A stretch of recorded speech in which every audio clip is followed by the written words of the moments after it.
দাবি এক দফায় এক দাবি চাকরি স্থায়ীকরণ। আমরা 35তম দিন পর্যন্ত কর্মসূচি পালন করেছি এবং আজকে 4 দিন পর্যন্ত আমরা অনশন করতেছি। আমাদের দাবি চাকরি স্থায়ীকরণ। যতদিনে আমাদের চাকরি স্থায়ীকরণ করা না হবে এবং আমাদেরকে একটা প্রজ্ঞাপন না দিবে ততদিন আমরা এর রাজপথ ছাড়ব না। প্রয়োজনে এখানে জীবন দিয়ে দেবো, তবু এই রাজপথ আমরা ছাড়ব না। অনেকেই অসুস্থ হয়েছে, অনেক ভাই বোনেরা অসুস্থ হয়েছে, কেউ স্ট্রোক করেছে, আজকেও একজন অসুস্থ হয়েছে, মেডিকেলে নেওয়া হয়েছে এবং এখানে স্যালাইন চলতেছে।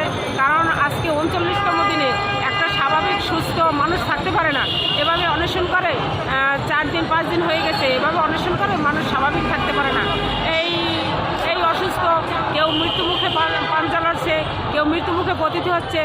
আর এভাবে যদি দিনের পর দিন অনশন করে মানুষ